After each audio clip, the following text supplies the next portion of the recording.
नमस्कार दोस्तों, आपका स्वागत है फुल कंसेप्ट ट्यूटोरियल में। आज हम बात करते हैं क्लास 10th का हिंदी है पहला चैप्टर का नाम है श्रम विभाजन और जाति प्रथा। श्रम विभाजन और जाति प्रथा है, इसके हम लेखक के परिचय जानेंगे इस वीडियो में और कहानी फुल स्टोरी सुनेंगे। और अगले वीडियो में क्या करेंगे, ऑब्जेक्टिव क्वेश्चन। अगले वीडियो में जो होगा सब्जेक्टिव क्वेश्चन होगा, जो बिहार बोर्ड के लिए काफ़ी महत्वपूर्ण यानी VVI क्वेश्चन सब होगा। ये काफ़ी महत्वपूर्ण चैप्टर है, आप लोग ध्यान से सुनिएगा इस चैप्टर को, बहुत मज़ा आने वाला है। हमारे वीडियो आपको अच्छी लगती है तो लाइक कमेंट एंड सब्सक्राइब जरूर करिएगा। देखिए चैप्टर के नाम क्या है, श्रम विभाजन और जाति प्रथा। श्रम विभाजन जाति प्रथा यानी श्रम मीन्स से क्या होगा, मेहनत। श्रम मीन्स क्या हो जाएगा, मेहनत। अब विभाजन मीन्स क्या होगा, बांटना। यानी श्रम यानी मेहनत को जो बांटता है यानी काम को जो बांटता है उसको क्या बोलते हैं, श्रम विभाजन बोलते हैं। अब देखिए आगे क्या दिया है, जाति प्रथा। जाति प्रथा किसको कहते हैं, जाति प्रथा हम उसको कहते हैं कि कोई लोग बोलता है कि तुम इस कास्ट के हो, तुम ये काम करोगे। तुम छोटे कास्ट के हो, तुम कुर्सी पर नहीं बैठोगे। तुम ये कास्ट को तुम पढ़ा नहीं सकते हो, तुम टीचर नहीं बन सकते। कहने का सेंस ये है कि तुम जाति प्रथा का मतलब हो जाएगा कि तुम राम हो, तुम मोची हो, तुम ब्राह्मण हो, और बोलता तुम कुम्हार हो, तुम बरी हो, तुम यादव हो। इस तरह क्या करता है, जो बांटता है उसको क्या बोलता है, जाति प्रथा। इसी की क्या बोलता है, जाति प्रथा। अब जाति प्रथा क्या हो गया, जाति प्रथा तो हो भी गया, लेकिन अब क्या हो गया, ये श्रम विभाजन। देखिए ये श्रम विभाजन किसको कहते हैं, जैसे काम है, बोलता है काम, इधर बढ़ी है, मान लीजिए कोई इधर जाति में बढ़ी हो गया, बढ़ी जात में हो गया, तो बोल रहा है कि बढ़ी वाले को क्या बोल रहा है कि तुम बढ़ी जात के हो, तुम ठोठरी यानी लकड़ी का काम करो। इसको क्या करता है, काम के अनुसार बांट देता है, उसको क्या बोलते हैं, श्रम विभाजन। जाति प्रथा आ गया समझ में, यानी जाति प्रथा हो गया कि बांटता है लोगों को, तुम इस जाति को, तुम ब्राह्मण हो, तुम क्षुद्र हो, तुम मोची हो, तुम धोबी हो, तुम यादव हो, तुम पंडित हो, तुम दुसाध हो, ऐसे करके बांटता है। इसके क्या बोलते हैं, जाति प्रथा। और जाति प्रथा के अनुसार क्या करते हैं, काम को भी बांट देते हैं। तो काम को बांटते हैं यानी तुम इस काम करोगे, तुम इस जाति को ये काम करोगे, तुम उस जाति को ये काम करोगे। तुम छोटी जात के हो, कुर्सी पर नहीं बैठ सकते हो, मैं बड़ा जाति हूँ, मैं ऊपर बैठूंगा, तुम्हारे सामने मेरा कोई वैल्यू नहीं है। इसमें हम इस चैप्टर में बात करेंगे। सबसे पहले क्या देखते हैं, लेखक का परिचय। तो लेखक का परिचय देखिए, ये फोटो आपको दिख रहा है, ये हमारा किसान भाई है। और देखिए आगे, अब हम लेखक परिचय यानी श्रम विभाजन जाति प्रथा का लेखक कौन हो जाएगा, बाबा साहब भीमराव अम्बेडकर। याद रखना है, श्रम विभाजन जाति प्रथा का लेखक कौन हो जाएगा, बाबा साहब भीमराव अम्बेडकर। लेखक का नाम क्या हो जाएगा, बाबा साहब भीमराव अम्बेडकर। आगे देखते हैं, देखिए बाबा साहब को जन्म कहाँ हुआ था, यानी बाबा साहब अम्बेडकर के जन्म कहाँ हुआ था, तो 14 अप्रैल 1891 को हुआ था। ये भी याद रखना है, 14 अप्रैल 1891 को भी हुआ था। कहाँ हुआ था, तो मरहू गांव में हुआ था। मरहू गांव कहाँ है, तो मध्य प्रदेश। कैसे याद रखना है, मरहू अमो से मध्य प्रदेश, अमो से मरहू। कहाँ हुआ था, मरहू में हुआ था। कहाँ मतलब किस राज्य में हुआ था, मध्य प्रदेश में। अब देखिए बाबा साहब भीमराव अम्बेडकर जन्म कब हुआ था, 14 अप्रैल 1891 की भी याद रखना है। श्रम विभाजन जाति प्रथा का लेखक कौन हो जाएगा, बाबा साहब। अब देखिए बाबा साहब के प्रमुख रचनाएं देखते हैं, जो बिहार बोर्ड में एग्जाम में पूछते हैं, कितना बार पूछे हैं वो देखिए। देखिए प्रमुख रचना क्या लिखा है, the caste in India. The caste India बहुत काफ़ी इम्पोर्टेंट है, इसको याद रखें। The caste in India Baba Saheb की रचना है। आगे देखते हैं, आगे क्या दिया हुआ है, दिया है देखिए देयर मैकेनिज, ये भी पूछा है, इसको भी याद रखना। Their mechanism genesis and development the unchaste wells are the who are the क्षुद्र होता है। इसको भी याद रखना, एनहेलेशन ऑफ कास्ट। इसको ये बहुत इंपॉर्टेंट है, काफ़ी VVI क्वेश्चन है, इसको भी याद रखना है। पूछेगा कि एनहेलेशन का राइटर कौन या लेखक कौन है, तो क्या बोलना है, बाबा साहब भीमराव अम्बेडकर के ऑप्शन में रहेगा, उसको टिक लगा देना है। द कास्ट का लेखक कौन हो जाएगा, बाबा साहब भीमराव अम्बेडकर। इस सबको याद रखना, ये दोनों काफ़ी महत्वपूर्ण है और ये भी इंपॉर्टेंट है। क्या लिखा है, the mechanic genesis and development the, याद रखना। अब देखिए आगे, पत्रिका यानी बाबा साहब का पत्रिका कौन कौन है, तो मूल नायक, मूल नायक को याद रखना। बाबा साहब का पत्रिका क्या हो जाएगा, मूल नायक हो जाएगा। अब वही कीर्ति भारत का जनता, भारत जनता याद रखना है। बाबा साहब का पत्रिका का नाम क्या है, मूल नायक है, ये भी याद रखना है। कंपटीशन में भी पूछना है ये वाला मूल नायक, एग्जाम में भी पूछता है। वही कीर्ति भारत जनता, ये भी याद रखना है। बाबा साहब का पत्रिका है ये। आप देखिए बाबा साहब के जो वानडे में हैं, वानडे में कितने खंडों में प्रकाशित हुआ, 21 खंडे में प्रकाशित किया गया है।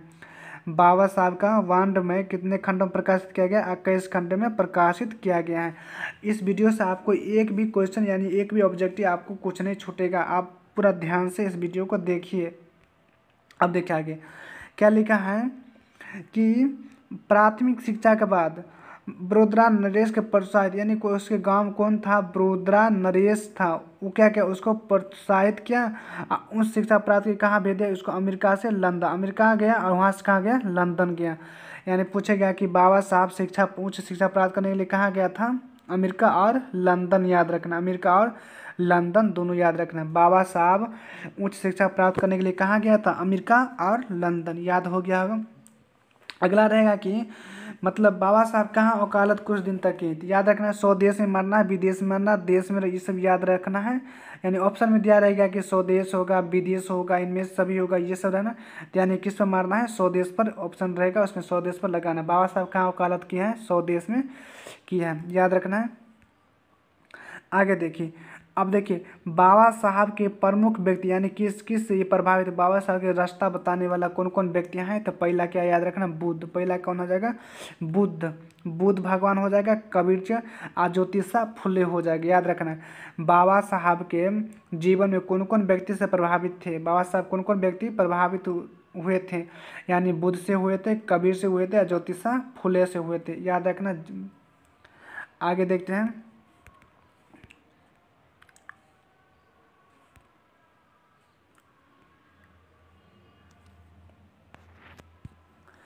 याद रखना है।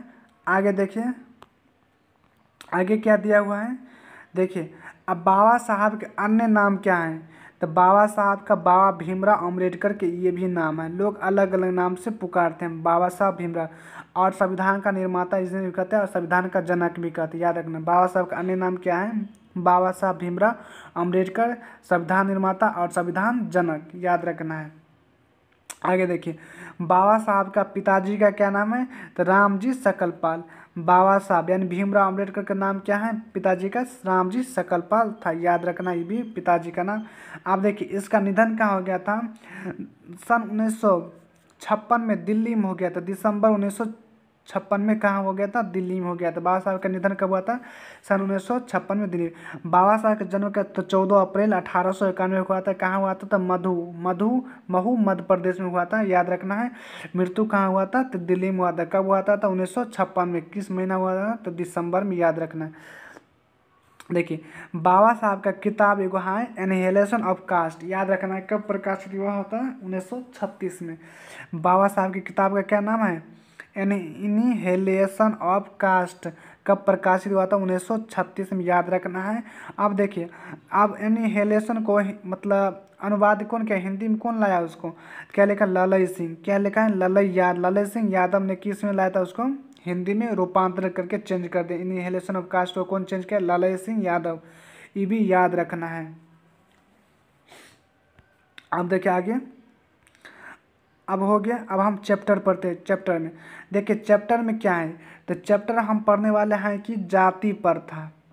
जाति प्रथा किसको कहते हैं, जाति प्रथा उसको कहते हैं जो मतलब जात के अनुसार बांटते हैं, तुम ब्राह्मण हो, तुम यादव हो, तुम पासवान हो, तुम छोटे कास्ट को, तुम बड़े कास्ट के हो, तुम क्या, तुम मोची हो, ऐसे करके बांटते हैं, उसको क्या बोलते हैं, जाति प्रथा। यानी जाति के अनुसार बांटना क्या कहलाता है, जाति प्रथा। अब देखिए जाति प्रथा तो ठीक ठाक था, देखिए आगे। अब देखिए क्या करता है, जाति प्रथा के साथ साथ क्या कि काम को भी बांट दिया है, किसको बांट दिया है, काम को बांटा है। यानी तुम छोटे कास्ट के हो, तुम्हारा ये काम है, ये करेगो। जैसे कोई बढ़ी है, कोई बढ़ी जाता है, उसको बोला है कि तुम छोटे कास्ट को हो, तुम बढ़ी को, तुम्हारे लकड़ी के काम है, तुम लकड़ी के काम करो। यानी क्या करो, उसके काम को निर्धारित कर रहा है। और बोल दिया है कि तुम किसान का बेटा हो, तुम किसान हो कि तुम किसान ही बनोगे, ऐसे करके बांटते हो, उसको क्या बोलते हैं, श्रम विभाजन।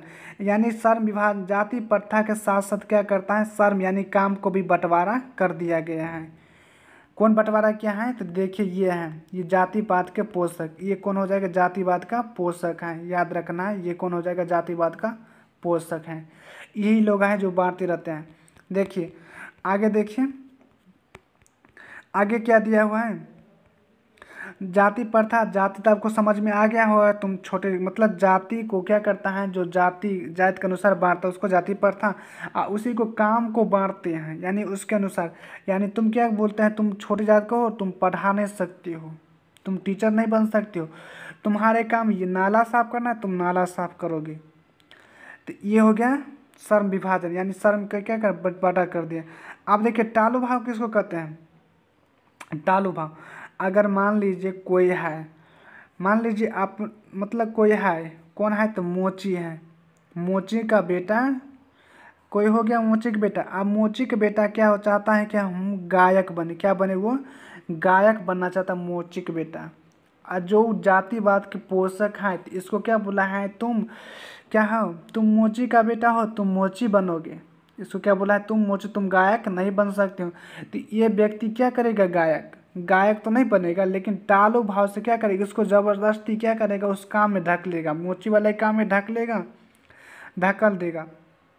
तो ये क्या करेगा, उस काम को टालू भाव से काम करने लगेगा, उसको अच्छा तो नहीं लगेगा, अच्छा जब नहीं लगेगा तो उसका इनकम अच्छा भी नहीं होगा, तो रुपया नहीं कमा सकते हैं, कमाने से तो उसका आर्थिक पहलू भी क्या हो जाएगा, खराब हो जाएगा। आर्थिक पहलू मतलब उसका आर्थिक स्थिति क्या हो जाएगा, खराब हो जाएगा। टालू भाव से करने से क्या होता है, उसका आर्थिक स्थिति खराब हो जाती है, यानी उस काम में क्या, उसका ना तो दिल लगता है और ना ही मन लगता है। उस काम क्या क्या क्या बोलते हैं, टालू भाव करते हैं। आज्ञा। अब देखिए गायक क्या करता है, गायक टालू भाव से काम करता है, यानी कोई भी काम करता है, यानी मोची वाला काम करना शुरू कर देता है, उसको काम में मन नहीं लगता, मन नहीं लगता, उसका ना तो मन लगता ना तो दिल लगता है, तो इस काम क्या करती है, टालू भाव से काम करने लगता है। आ गया समझ में। और टालू भाव से जखन ये काम करता है उसका आर्थिक स्थिति क्या हो जाता है, खराब हो जाती है, अच्छा इनकम नहीं होता, अच्छा पैसा कमा नहीं पाता है, इसलिए इसका स्थिति क्या हो जाता है, खराब हो जाता है, और गरीबी की ही गरीबी हो जाता है। अब देखिए अगला क्या है, गर्भ में ही तय हो जाता है कार्य। आप देखिए कोई किसान है, आप किसान के बेटा जब जन्म लिया है तो उसको क्या बोलता है, तुम किसान हो, तुम्हारा बाप किसान था, तुमको किसान बनना होगा। कौन कहा है, ये लोग जो दिख रहा है, ये लोग देखिए, ये लोग क्या करता है, तुम किसान के बेटा हो, तुम किसान बनोगे, तुम ये काम नहीं कर सकती हो। तो वो बच्चा क्या करेगा, उसका काम, बेचारा जन्म लिया और ये लोग क्या करते, उसको जन्म के अनुसार उसका काम क्या कर दिया, बांट दिया, तुम ये काम करोगे। उस बेचारा को काम में मन नहीं लगेगा और क्या करेगा, वो काम में क्या करेगा, टालू भाव से काम करना शुरू करेगा। तखन आप टालू भाव से काम करेंगे तो क्या हो जाएगा, वो उसका आर्थिक स्थिति खराब हो जाएगा। आप देखिए ये चाचा जी जो किया है, जो ठीक किया है, आप ही लोग बताइए, ये चाचा जी मतलब आप जाति के अनुसार जो बांटे हैं तो वो तो सही किए, कोई दिक्कत नहीं है, जाति बांट लो आप, उसमें हमें कोई दिक्कत नहीं, लेकिन आप जो काम को बांट रहे हैं वो तो सही नहीं है, आप ठीक कर रहे हैं। तो आप देखिए, अब आगे देखिए, तो वो तो सही नहीं किया। अब ये लोग चचा जी बोलता है कि अगर आप चाहते हो कि काम को अच्छी तरह से हो चलना चाहिए, मतलब एक लेवल में, एक मतलब क्या हो, जैसे कुशलता से चलता रहो, मतलब कि मतलब कोई भी हो, जैसे ब्राह्मण हो अपना काम करेगा, छोटे जाते वो अपना काम करेगा, मतलब उसका जो काम है वो काम में करता लगता लगा रहे, तो किसी को कहना ना पड़े कि ये काम करो। जैसे हम मान लेते एग्जाम्पल में लेते हैं, हम अपने शरीर को लेते हैं, मेरे आँख हो गया, मेरे मुंह हो गया, मेरे कान हो गया, मेरे हाथ हो गया, मेरे पाँव हो गया, उसके काम क्या हो गया, अलग अलग बटा हुआ है। आँख का काम हो गया देखना, कान का काम हो, इस तरह की क्या करता है, बंटवारा कर। ये चाचा जी बोलता है कि आधुनिक समय समाज, वो चाचा जी बोलता है कि कार्य कुशलता के लिए श्रम विभाजन का आवश्यक मानते हैं। चाचा जी क्या बोले हैं कि कार्य को, अगर आप चाहते हो कि किसी काम को ठीक ठाक से चलने के लिए, तो ये श्रम विभाजन यानी जाति प्रथा जरूरी है। यानी जाति प्रथा क्या बोला है, जरूरी है। चाचा जी जाति प्रथा तो सही है, लेकिन आप जो काम बांट रहे हैं वो तो सही नहीं कर रहे हैं। अब मान लीजिए कोई छोटे जात का है, वो चाहता है कि हम शिक्षक बने या टीचर बने, बड़ा आदमी बने, वो तो नहीं बनते, वो तो क्या हो जाएगा, निठल्ले हो जाएगा ना, वो तो क्या हो जाएगा, पागल हो जाएगा, इधर उधर करेगा काम, क्या करेगा, वो तो कुछ नहीं कर पाएगा ना। इस चचा जी के अनुसार हो जाएगा, तुमको काम कर मन लगे या ना मन लगे इसमें हमें कोई प्रभाव नहीं है। अगर कार्य कुशलता से चले तो इसके लिए क्या है, जाति प्रथा आवश्यक है, सर्व विभाजन का आवश्यक है, चचा जी बोल रहे हैं। अब देखिए जाति प्रथा भारत में बेरोजगारी के एक प्रत्यक्ष कारण, देखिए जाति प्रथा की वजह से काम बेरोजगार होते जा रहे लोग, कैसे हुआ वो देखिए। मान लीजिए इस बार क्या होगा, कोरोना जो आया था, अगर कोई टीचर है, मान लीजिए कोई टीचर काम कर रहा है, अगर टीचर उस काम कर रहा है तो टीचर तो काम कर रहा है, अपना पढ़ा रहा है, तो कोरोना काल में क्या होगा, टीचर उसका टीचिंग बंद हो गया। अब क्या उसके इनकम बंद हो गया, अब उस समय क्या करेगा, कोई काम नहीं करेगा, उसका जाति काम ही नहीं है, कोई नहीं करेगा टीचर के सिवा दूसर, तो क्या हो जाएगा, वो बेरोजगार हो जाएगा। बेरोजगार हो गया कि नहीं हो गया। अगर अगर वो जाति प्रथा यानी जाति के अनुसार अगर उसका बंटवारा ना होता तो ये टीचर वाला छोड़कर तो कोई अदर तो काम कर सकता है कि नहीं कर सकता है, आप ही लोग सोचिए थोड़ा। देखिए क्या हुआ इसमें, मतलब जाति प्रथा एक बेरोजगारी का प्रमुख कारण बनी हुई है। समझ में आ गया होगा। कोई व्यक्ति है, अगर कोई काम कर रहा है, उसका काम मान लीजिए कोई काम है, उसका काम मान लीजिए मोची वाला जो काम है वो कर रहा है, और उस काम कोई कारण से उसका काम बंद हो गया, तो वो दूसरा वाला काम तो नहीं कर सकता है ना, इसलिए क्या हो जाएगा, बेरोजगारी का कारण बन गया है। आगे देखिए, आगे बोल रहा है कि कोई भी जाति हो उसको चुनने का कोई अनुमति नहीं है। उसका पैतृक मतलब उसका पैतृक यानी पिता वाला कोई काम हो या ना हो, इससे कोई प्रभाव नहीं पड़ता है किसको, जातिवाद के पोस्ट को। इस व्यक्ति जो दिख रहा है चचा जी को कोई प्रभाव नहीं पड़ता है। तुम्हें अच्छा लगे या बुरा लगे उस सबसे कोई लेना देना नहीं है चचा जी को। तो इसलिए बोल रहा है कि तुम्हारा पैतृक यानी पिताजी वाला कोई काम है या नहीं है, उससे मुझे कोई प्रभाव नहीं पड़ता है, तुम्हारा काम। अब देखिए इसी पैसा से परिवर्तित, पैसा परिवर्तन का अनुमति ना, मतलब वो काम बदल नहीं सकता। अगर उसका काम चल रहा है या ना चल रहा है या मर रहा है भूखे, उससे कोई लेना नहीं। इसका क्या हो गया ये, मतलब वो अनुमति नहीं है कोई काम बदल, यानी ऊंची वाला काम छोड़ के दूसरा काम नहीं कर सकता है। कौन बोल रहा है, चाचा जी। आप देखिए आगे बोल रहा है जाति प्रथा भारत में बेरोजगारी का एक प्रमुख कारण बनी हुई। ये भी याद रखना है, जाति प्रथा किसका कारण है, बेरोजगारी का कैसा कारण, प्रत्यक्ष प्रमुख कारण बनी हुई है, याद रखना है।